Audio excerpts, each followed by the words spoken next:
Having been through too many ups and downs, having endured every layer of hurt from the sarcastic comments, the trampling, and the contemptuous looks of Kat and Chelsea, Eva stepped into the morning she left Fairmont Crest with a calmness that bordered on cold.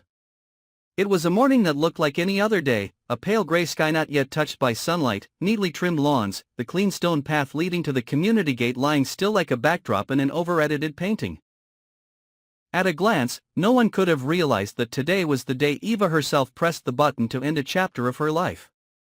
On her face there was no trace of tears, no tremor of someone who had just argued or fought, only a quiet emptiness, as if all emotions had long since been drained away and now only a body remained, silently performing a departure ritual long decided.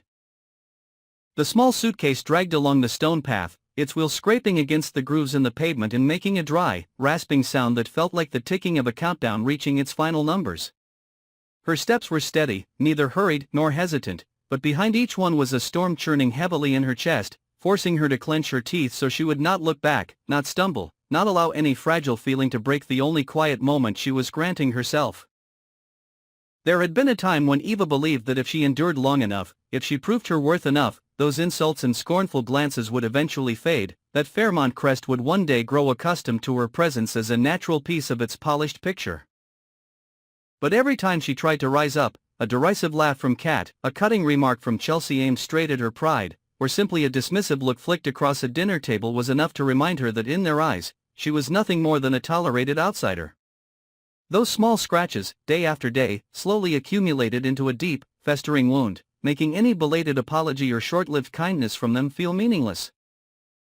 On this morning, as she shut the door behind her, Eva no longer argued with herself about whether she was overreacting or whether there might still be a chance at reconciliation. The only thing she felt was absolute exhaustion, a kind of fatigue that left no space for fragile hope, only enough strength for one final choice, not to stand still and be stepped on any longer. Her leaving was not an impulsive act, nor was it a leap into the abyss of despair. It was more like a final answer, silent but definitive, to all the days she had been forced to swallow her humiliation. And yet, Eva did not leave like someone defeated, quietly disappearing in the night. Before reaching the gate of Fairmont Crest, she had already planted a series of time bombs behind her, prepared with a chilling meticulousness. On many sleepless nights, when the lights in the large mansions dimmed one by one, she sat in front of a glowing screen, threading together numbers, spreadsheets, and memos that once circulated only within the Dupree, Richardson, Hamilton, or Hawthorne names. From those fragments that seemed meaningless on their own, Eva patiently pieced together a complete financial picture. Shadowy funds, money funneled into projects that existed only on paper, land transfers that in reality were the exploitation of Fairmont Crest's name and reputation for private gain. The copy of those secret financial records, once compiled, was no longer just a pile of tedious documents. It became a silent yet powerful narrative of a family that had always wrapped itself in a cloak of propriety, using its prestige and public image of community responsibility as a shield for the schemes running behind the scenes. Eva did not embellish, did not trim, did not do anything more than gather it all into one complete file, then send it anonymously to newsrooms that had long suspected the too perfect image of Fairmont Crest but had never had enough evidence to expose it. The send button was pressed in the quiet of the night, with only the light from the phone screen reflected on her face, a face that did not smile, did not weep, only carried a new, chilling stillness forged from countless times being pushed down. She did not stop there. Eva also weaponized the very security system Fairmont Crest prided itself on. The cameras, installed in the name of protecting residents from outside threats, had, without anyone meaning to, faithfully recorded moments when those inside believed themselves absolutely safe. On nights when Kat and Chelsea were certain they controlled everything, when they relaxed their polished manners to release every cruel remark, every ruthless decision, every secret deal they thought went unseen, the lenses kept silently turning. Eva knew which corners were habitually overlooked during routine checks, knew which windows of time the security staff, guided by familiarity, failed to scrutinize every second of footage. She carefully selected the most important segments, conversations where Kat and Chelsea treated others like expendable chess pieces, instances when they confirmed shady business arrangements, or simply moments where their naked contempt for those they deemed beneath them came through too clearly to deny. No staging, no editing was necessary. It was simply the truth, so raw that if brought to light, those who had long claimed to be moral pillars of the community would be forced to confront the question of how they had truly lived once the doors were closed. Just before she left, Eva distributed those recordings to different recipients, anonymously but deliberately targeted, like puzzle pieces ready to be slotted together as soon as a curious hand reached for them. Like a final wave, she drafted an anonymous letter to the board, the group of people who believed they held absolute power over Fairmont Crest's fate. The letter contained no self-pity, no emotional tirade, no long-winded retelling of personal grievances. It held only facts, dates, figures, and links leading to evidence that would be nearly impossible to brush aside. It was a cold ledger of dirty dealings conducted behind the community's back. Instances of exploiting residents' trust to manipulate funds, sham transactions that stripped people of true ownership over their own homes. The tone of the letter did not resemble the voice of a victim crying out for justice, but rather that of someone who had already stepped outside the game, observing everything with the eyes of a person who had nothing left to lose. Eva understood that once the letter reached them, there would be attempts to trace the sender, there would be emergency meetings, panicked calls, and grand assurances that everything is under control. But she also knew that once suspicion had been planted among those who believed themselves united, the cracks would widen on their own, without any further push from her. As Eva's silhouette grew smaller along the path to the gate, Fairmont Crest remained wrapped in its familiar tranquility. A few windows were left slightly ajar, sheer neutral-colored curtains swaying lazily in the morning breeze, as if the entire place were still drifting in a half-dream after a peaceful night. The fountain in the small square kept murmuring, the carefully tended flower beds quietly showing off their colors.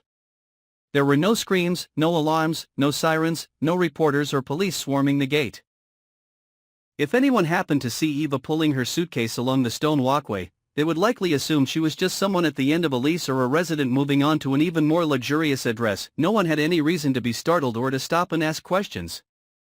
Precisely within that almost boring normality, an invisible tension had begun to seep into each tile, each wall, each lamppost, like a colorless, odorless gas whose destructive power only time would reveal.